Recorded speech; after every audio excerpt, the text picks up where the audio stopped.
When it came to moving out to the farm, my aunt wanted to have much more than the typical summer pool parties and family get-togethers.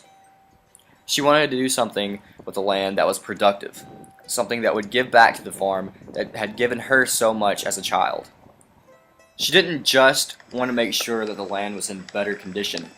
She wanted to make a difference. She wanted to fix the things that needed fixing, and soon that desire expanded to a much higher level, a global level. My aunt wanted to help save and preserve the earth. She thought globally, but acted locally. And at that point, she began to do everything that she possibly could to do her part. She went solar, the first person in the county to do so. She stopped using AC, grew crops, had solar heated water, built weird things like yurts for meditation. And eventually, she got these beehives, which was her way of further improving the farm, the environment, and also making some pretty damn good food too. Next, I wanted to see what my aunt had to say about the bees. Bees are what makes everything grow, and everything in life depends upon bees. And the more beekeepers we have, the better things are going to grow, and it's just better for the environment. What I also wanted to learn was what it took to become a beekeeper, and what my aunt actually had to do throughout the year. What do you have to do throughout the year to maintain a hive? If it's an established hive, there's not a whole lot that you have to do throughout the year, really. You do have to check on them occasionally and make sure that there's enough honey stores in the hive, and if there's not, then you'll have to feed them. Generally, the hives will start really producing honey well in April or May. What they call the honey flow comes on, which really isn't a honey flow, it's just the nectars in the trees. All the flowers are in bloom, and the bees are working it, and they're making their honey. And once there are flowers out for them to make the honey with, you don't need to worry about feeding them anything, because they'll get their own food. They'll sustain themselves fine. And then again in the fall, sometimes if there's not a lot of bloom, like in the goldenrod and the late blooming flowers, then you might have to supplement their feed a little bit with sugar water. I also wanted to learn what beekeepers had to do to protect their bees in the wintertime. This is the entrance reducer right here, and this is put on in the wintertime so that small animals like mice won't go in the hive and try to make nests and things, so that only the bees can get in and out. And the bees were out yesterday because it was up in the 50s, so they'll come in and out of this hole. They just can't come in very, very fast, or very many at a time. I also wanted to learn how honey was extracted after this little guide made it. What's the honey extraction process like?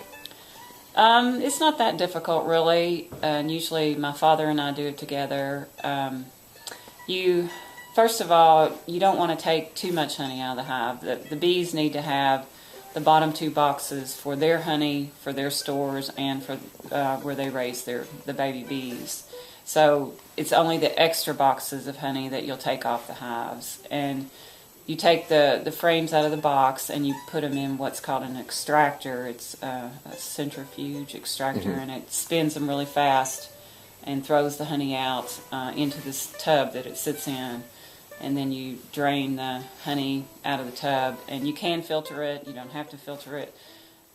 Normally I don't filter mine very much. It's what they call raw honey, and the reason is that it tastes a lot better. It has a lot better flavor if you don't filter it. Plus it has more nutrients in it, and a lot of people will tell you that honey is good for allergies and things like that, and if you filter out all of those nutrients, then it kind of loses the effectiveness. Right. Have you met many people through beekeeping? Yes, I've met quite a few people, and I'm a member of the Frankfurt Beekeepers Association, and it's a really good group. They're interested in promoting honey sales in Frankfurt, which I'm not selling my honey, but I have met a lot of people that have been in beekeeping for several years, and they've helped mentor me with my hives as far as coming out and showing me things that I didn't understand, or how to recognize things. So it's nice to be in that network of people to be able to utilize if you have questions or concerns. You just mentioned you don't sell your honey. Why do you do that?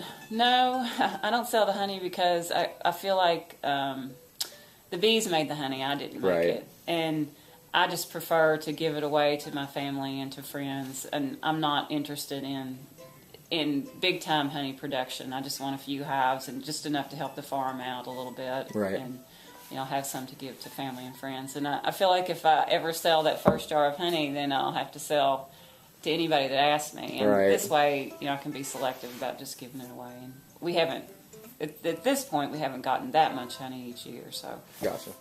Speaking with my aunt really seemed to put things into perspective for me. Not only did this food help our farm, help the environment, but it also helped my aunt become acquainted with many new people, as well as bring our family closer together through the gift giving of honey. She helped us spread plant and wildlife and bring our family closer together. By thinking globally and acting locally, she was able to receive both global and local benefits. She was able to help just as she always desired to, and came one step closer to helping to save the world. However, I soon realized there was a much larger picture here than just the production of honey, one that involved me more directly. I love honey. However, the reason I am such a huge advocate of beekeeping is not because of the food. Rather, like my aunt, I am very interested in the improvement of the environment. Perhaps I'm not as much into the meditation aspects as she is, but my aunt is one of my role models in life. She found a cause to fight for and is putting up a hell of a fight. She chose something she cared about and stood up for it. And since I care so much about the place I loved so much as a kid, I can't help but fight for its improvement. And the bees do one hell of a job of bringing out the true beauty, which is the farm. I asked my aunt specifically what the bees had done to improve the farm. What do you think the bees have done for the farm? Well, I think the bees have improved what we call crops on this farm. There's not that many crops, but I have a strawberry patch and a garden every year. And the first year that I had the bees, I did notice that I had a huge bumper crop of strawberries that year, the best I've ever had. And prior to that, I hadn't seen very many honeybees on the farm at all, even though there are several beekeepers in this area. But now you'll see them out flying around a lot in the spring and the summer. This specifically was the epitome of my interest. Here was direct proof that we were helping the farm and improving the environment. My experience with bees was to be much like the one my aunt had. She wanted to improve the farm, and so did I. She wanted to help the environment, and so did I. She owns bees, and one day, I sure hope that so do I. While talking with my aunt, I wanted to learn a little bit more about what it was like to become a beekeeper. Why do you have to put on the bee suit sometimes? Well, if you're going to get in their hive and disturb the hive, then the bees aren't going to like that. And their defense mechanism is to protect the hive, to protect the queen. Now, normally they won't sting you because they know inherently that if they sting you, they die. Honeybees do die when they sting you, so they have to feel really threatened. But if you were going to get into the hive, for instance, to take the honey out, well, that's going to really threaten them, so you would want to put a bee suit on then. Right. Do you ever have to smoke the hive or anything like that?